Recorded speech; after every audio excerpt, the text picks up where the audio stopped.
Hello everyone, I'm asbestos attorney Justinian Lane, and today we're going to talk about how different industries used asbestos and the associated health risks to industrial workers. But let's start with a brief refresher on asbestos first. Asbestos refers to a group of 6 naturally occurring minerals that in their raw form appear as simple rocks, just like this one.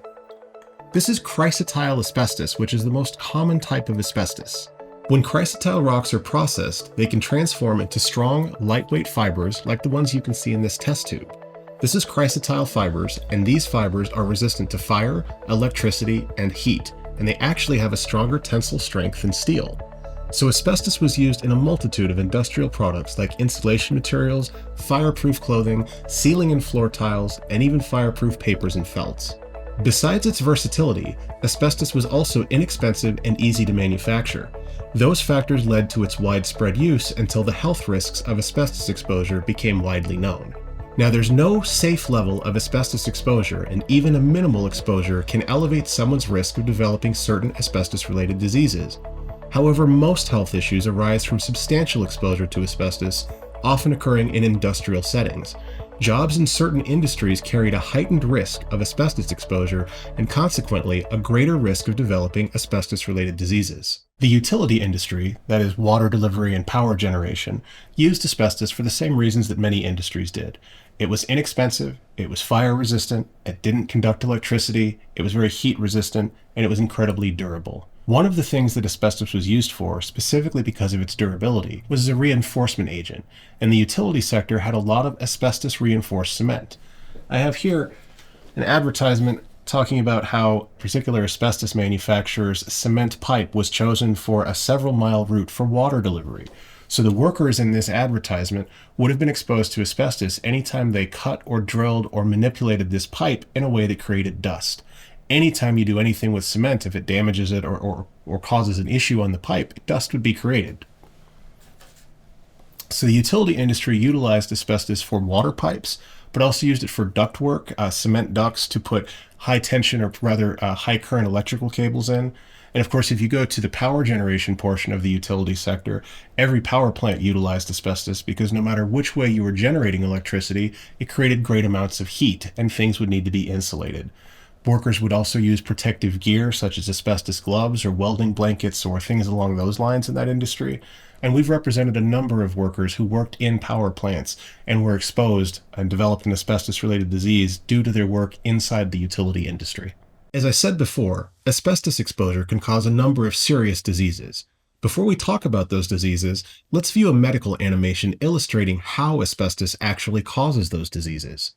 Our law firm worked with a leading medical animation company to develop this animation, and it accurately depicts the disease process. When we breathe in foreign particles, we cough to expel them from the airway. But asbestos fibers are tiny, indestructible needles that can embed themselves in the lungs or the pleura, damaging the tissue and causing hardened scars. In response, the body sends macrophages to digest and expel the asbestos fibers. But the sharp asbestos fibers pierce the macrophages, killing or warping them.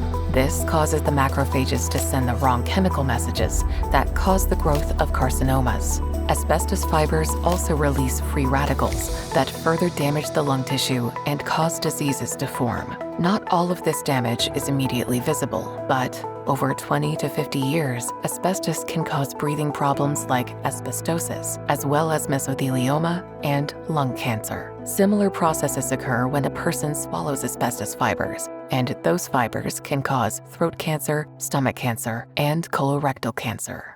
Mesothelioma is the most notorious disease linked to asbestos exposure. This rare and aggressive cancer is caused almost exclusively by asbestos exposure, and it affects the mesothelium, a thin membrane surrounding our internal organs.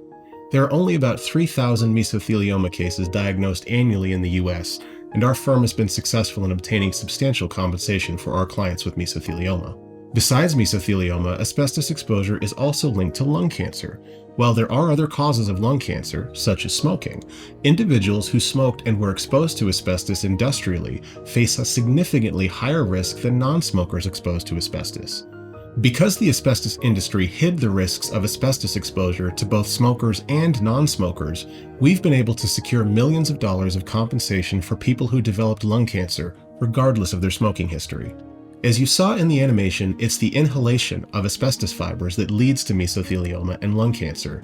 Inhalation of asbestos can also cause throat cancer, including both laryngeal and pharyngeal cancers. Breathing asbestos can cause cancer, but so can ingesting asbestos, which often happens accidentally when people have their mouths open around asbestos dust. Ingesting asbestos has been shown to cause stomach cancer and colon cancer as well, and we've obtained meaningful compensation for our clients with those cancers. In addition to cancer, asbestos exposure in industrial settings can also cause asbestosis, a non-cancerous but serious lung disease caused exclusively by the inhalation of asbestos dust. Asbestosis occurs when inhaled asbestos fibers permanently damage lung tissues that are needed to process oxygen. While asbestosis is rarely fatal today, it can be, and we've been privileged to represent a number of families who lost a loved one to asbestosis. As I said though, most cases of asbestosis are nowhere near fatal, but people with even mild cases of asbestosis are often entitled to compensation for their injuries. That's because the asbestos industry knew in the 1920s that their products caused asbestosis, but they concealed that information for decades. If you've been exposed to asbestos in an industrial setting and developed a related illness, we can help you in obtaining the compensation you're owed. We can obtain compensation for you from asbestos trusts, we can file an asbestos lawsuit on your behalf, and we can also assist you with collecting any disability benefits that you're entitled to. Let's talk a little more about those options. The primary focus of our law firm is obtaining compensation from the various asbestos trusts that were set up by the courts to compensate people who developed an asbestos-related disease. Right now, there are about 50 trusts that are accepting and paying claims. Obtaining settlements from the asbestos trust does not require filing a lawsuit, going to court, or being questioned by a hostile attorney. The majority of our clients receive settlements from multiple trusts, often dozens. Individuals with mesothelioma or a life-threatening cancer may see their first settlements within 60 days from retaining us, but our typical client begins receiving settlements after about 6 months. How much money a person receives from an asbestos trust depends in part upon how sick they are. The sicker a person is, the higher their settlements will be. Many of our clients are interested in suing the companies that exposed them to asbestos, and we can of course assist with that as well. Because every state has different laws regarding asbestos lawsuits, all I can give you in this video are some broad principles that apply in all 50 states.